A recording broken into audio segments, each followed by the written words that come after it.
Welcome back to the Charismatic Voice. We have had an incredible journey here on this channel. When I first heard Rob Halford, it was a bit too much for me, shall we say. But now I've really gotten into metal and we're doing extreme vocal research, so I feel that it is my duty to circle back and try Judas Priest again. Let's get to it.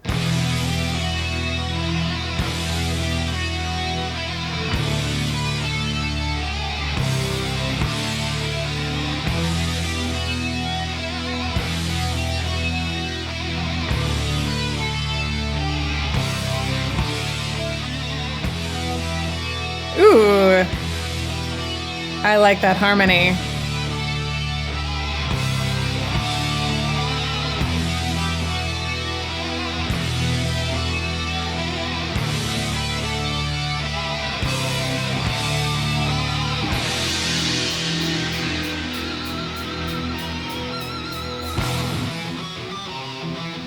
Ooh, dude, that's an awesome riff.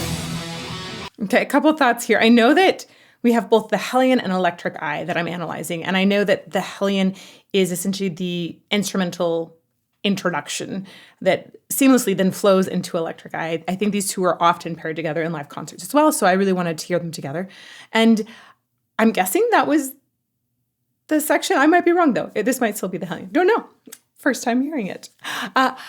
I love the energy in it. It feels like it's like sparking, like it's ready to just light up some sort of lightning in our veins, right? It's so vibrant.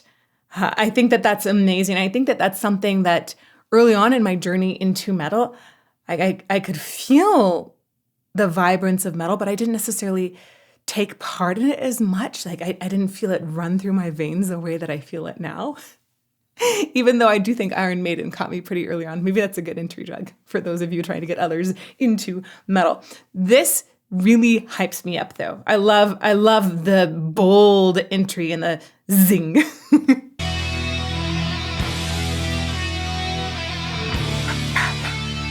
It feels like anthemic. Right. It's such a huge, big statement. So part of the reason it feels so huge is you have this, I think it's essentially, is it a double octave on the bass? Not just one big bass note, one big fat bass note that's hit. And then it's a bit of a stretch up until we hear the next pitch. So it's really hitting across a wide range of pitches, of frequencies on our spectrum here. We also have the cymbal that's increasing essentially the coverage of all of these sounds. I also really like the frequency of the vibrato. It's faster, very exciting.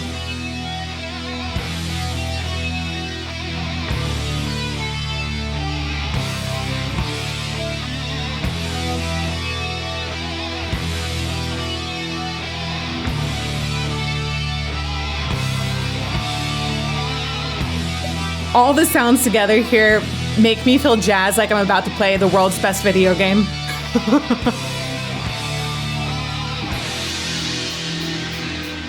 And then a much faster tempo sets in with a really cool...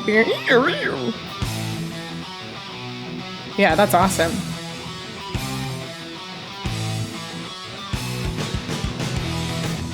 Dude. Now I kind of feel like we're running.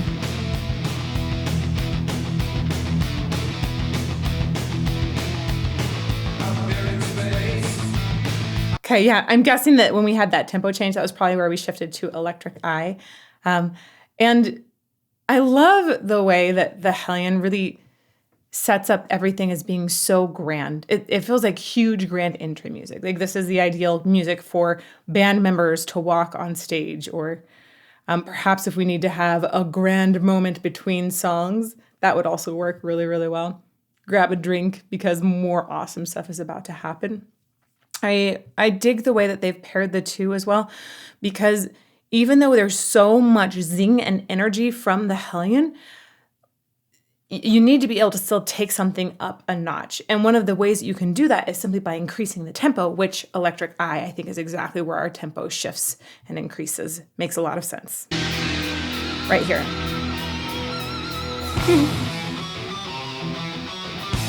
The squeaks like, are so fascinating and attractive to me now, whereas they might not have been 5 years ago. Yeah, almost like a train wheel going.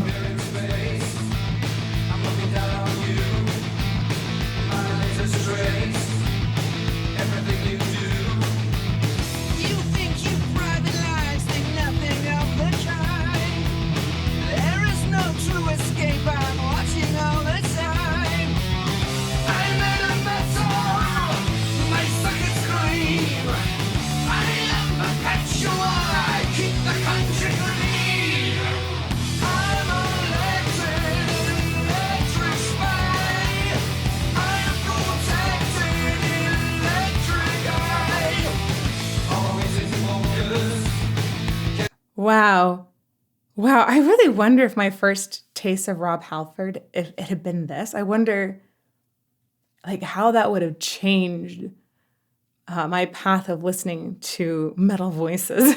It's so important, I think, what a person's first taste of a band is.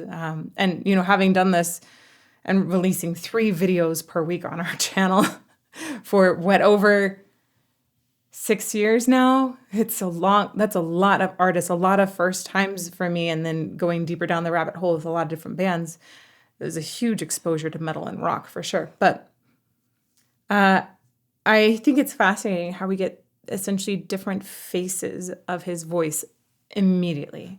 I caught 3, maybe 4 distinct sort of personalities that we get. Let's go back.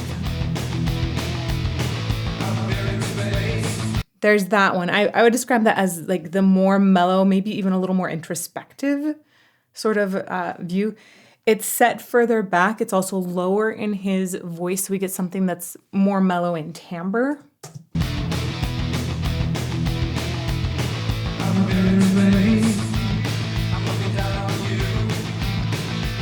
Very narrow range, very, very mid in his voice.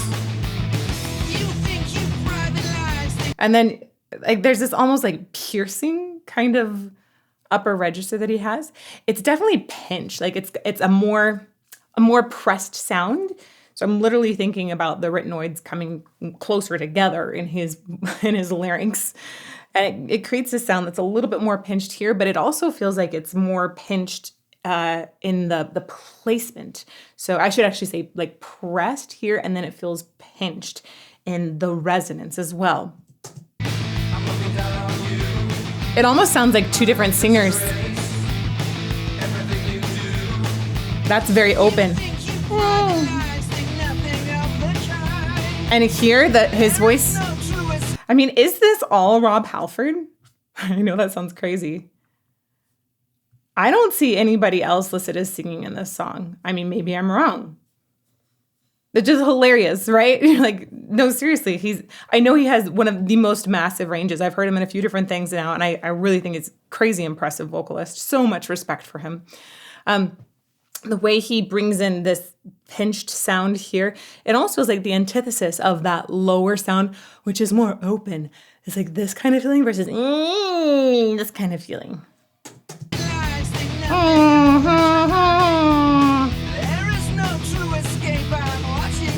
Tons of twang there, a lot less specificity with the pitch.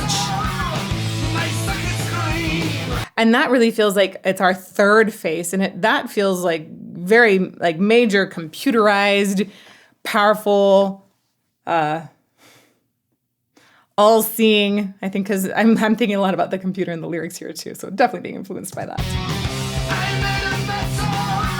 Massive harmonies.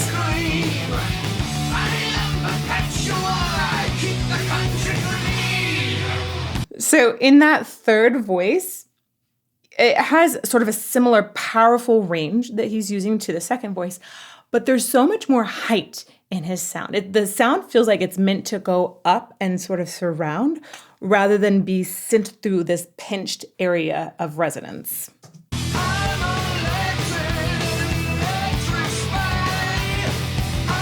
just generally more full, not only in the harmonies and layers, but also his original vocal production. And there's that like first sound again with more layers.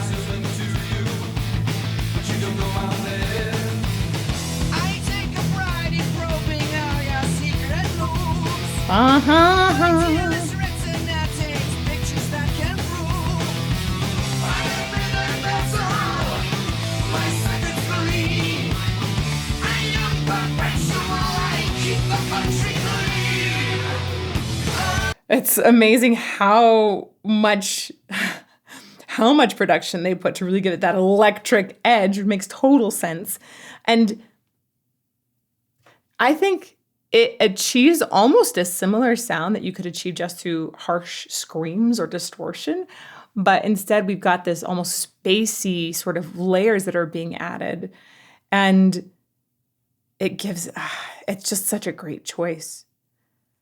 You get the idea that there is some sort of all-seeing creature that isn't necessarily kind or altruistic, shall we say. It feels somehow greedy to me. The second voice also has a particularly evil edge to it. Let's go back a little bit and we'll keep going.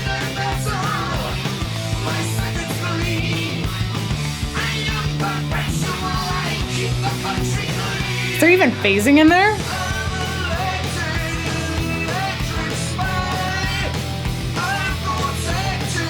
Ooh. Oh, dude. We're going to get into this in just a bit. I have to talk about this. It almost doesn't feel like a full chorus. It feels like a little snapshot, almost like a hook. I'm electric spy. I'm protected, electric eye. I think that's all. That's our repeated line. Oh, no, it's I'm made of metal. My circuits gleam. I'm perpetual. I keep the country clean.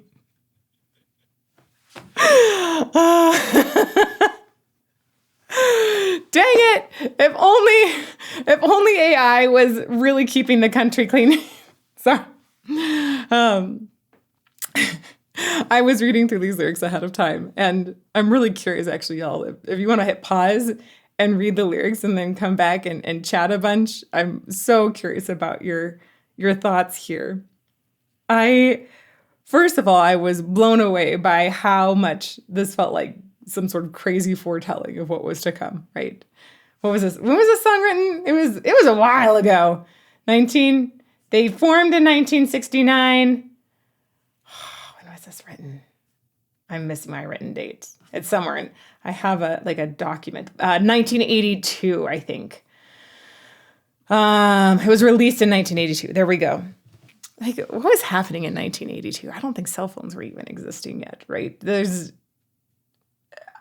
so much that wasn't happening regarding technology in 1982 that when you think about this today, 24 years later, oh my gosh, they did a pretty good job of nailing some of the concerns that I think a lot of people have about an all-seeing technological eye.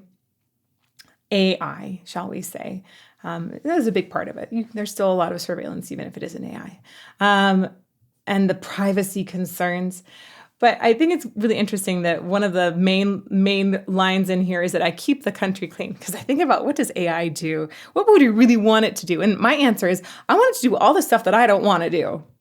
I don't want to clean. Are you kidding me? I don't want to clean, right? And that was nice because we got like cleaning robots on our floors at first. That's great. That's fantastic. I just got one that I actually quite like. It was my first whatever. It was like, oh my gosh, it's so nice to have something else clean my floor. But that being said, a lot of AI today is not, I wouldn't, like the majority of it isn't about keeping the country clean. I wish that was the thing that we designed AI like specifically to do and like kept going after that. That would be amazing. Can we design AI to like clean up the air? No, I think it's so like disappointing that instead AI is taking over so much creative work. Like, that's not what we want AI to do. That's what humans love doing. That's what's so good for our souls. Why does AI do the things that we want to do and make it so we need to do the things we don't want to do a lot of times? Yeah. So this is one of the spots where I felt like, oh, dang. I wish, guys. But there's so many other things that like I'm watching all the time. Literally, like we're putting things on our body so it can watch us even more all the time. And I see the advantages of that. I do. You think you've private lives? Yeah, that ship sailed a long time ago. Let's be real. Okay. Anyhow, we're gonna go back. I'd love your thoughts on these lyrics.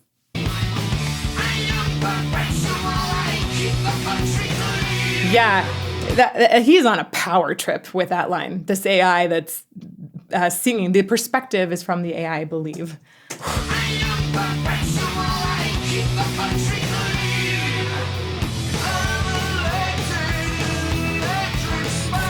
Oh, I wanted to talk about this part specifically. We're going to come back to such a cool rev up here. Just briefly on the I'm Electric electric spy. Once we get to that point, there's this beautiful combination of guitars and vocal line where the melody, the rhythm actually is lining up. So it has so much punch and drive, and it feels really, really tacky, sticky as well.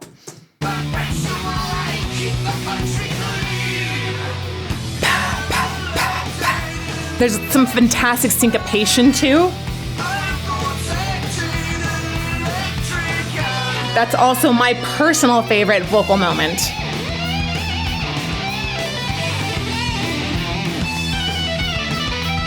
It was like Flight of the Bumblebee.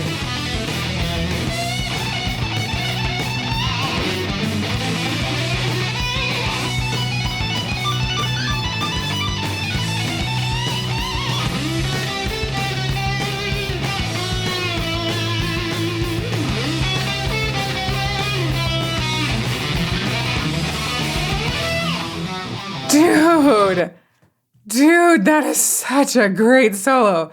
Oh my gosh, we're gonna go back in and listen more intensely to it.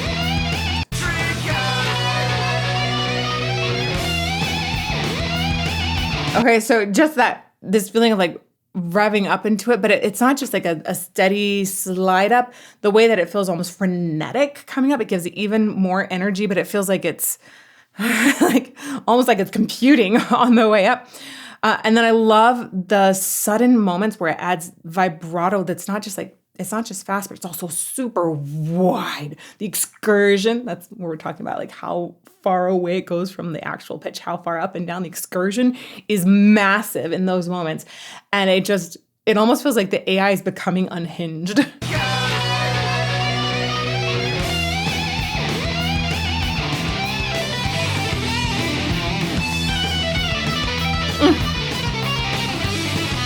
God!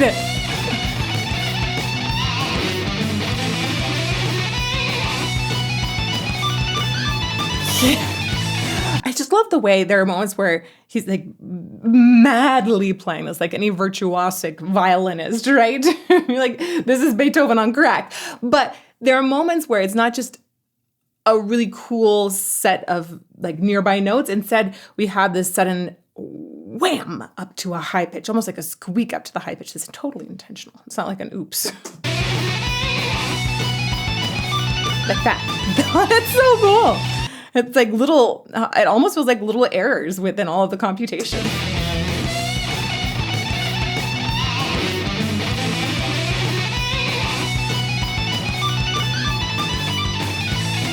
So cool. And the slide is so tasteful there. Mwah.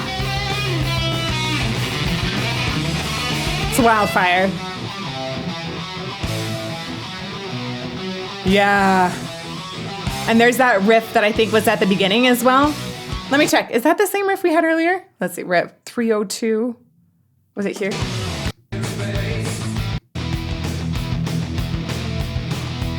Was it here? There we go. It is. Even the same key. Okay, cool beans. Just wanted to double check that I wasn't imagining things.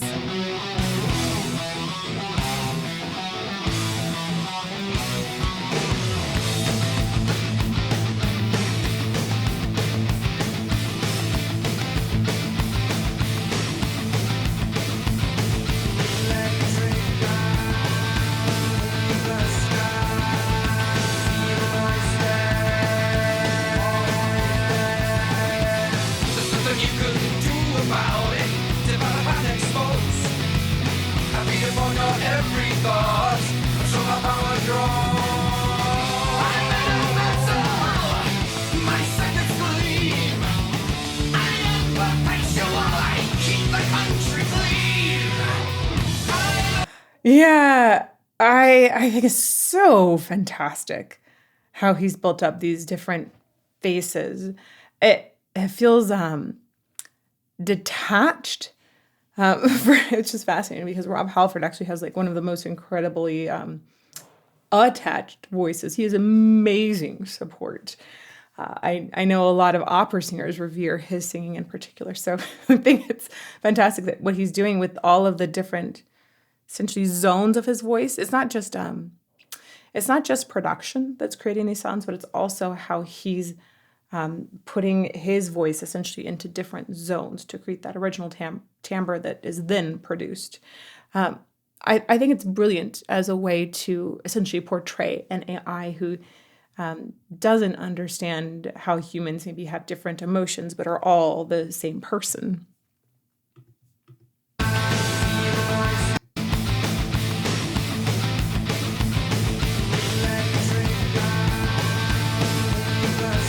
I think it's so interesting. He's like droning that one slowly. That gives you that sense of omnipresence, right? And the fact that he's moving between the different sides as well is really awesome. I love having it in headphones again. I actually think that this song, like, would I prefer it better in the big speaker system? And I think the answer is no, because at this point it feels like AI has moved so far beyond being all around us. It feels like it's getting to the point of being inside of us.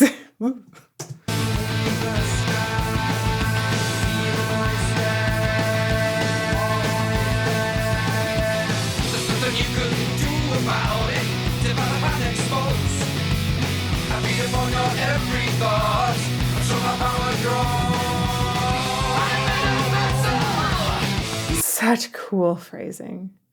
I like the way that on grows, when we got to that note, it elongated and then slid up. That idea, there's nothing you can do about it at this point. And I think that that is very true.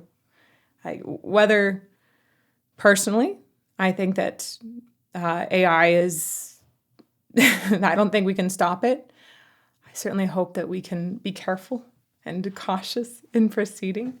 But I think that it's happening, whether or not we like it. and it's going to continue to grow. And so we just need to figure out how to deal with it. But all this said, man, guys, I encourage you to have conversations about AI. I encourage you to talk about it. Please be respectful to each other. That is always my request on the channel. I want this to be a positive place. Please be respectful to each other. Please be respectful to the singers that we talk about. And even, like, for me, even though with Painkiller, the first time it didn't necessarily, I didn't connect here with it, I still had mad respect for it. And I think it's very important that we understand that we need to show respect to everyone, especially these incredible artists. I am really connecting with this song, though. Side note, very much connecting with it.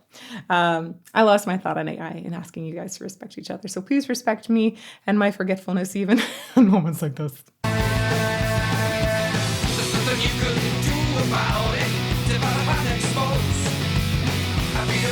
Here's the growing part.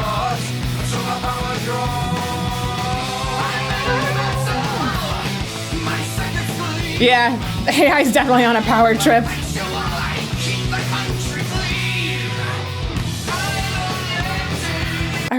I find that he almost has this growl off of that sound. Clean. So snarly.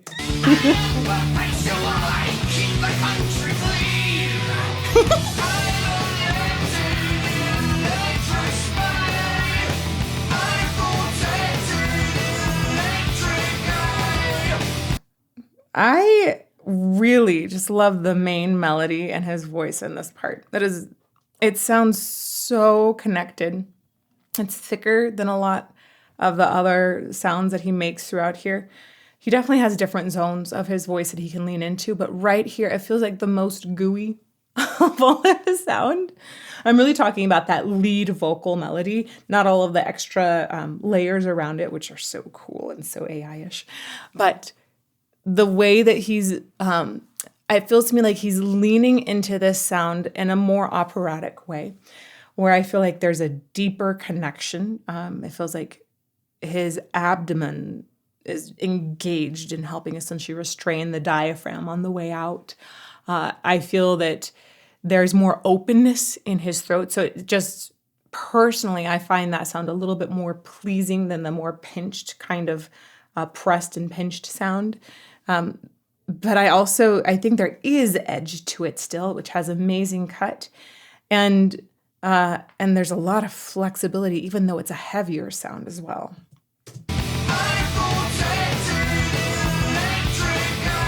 Yeah, very gooey. Fantastic longer phrases.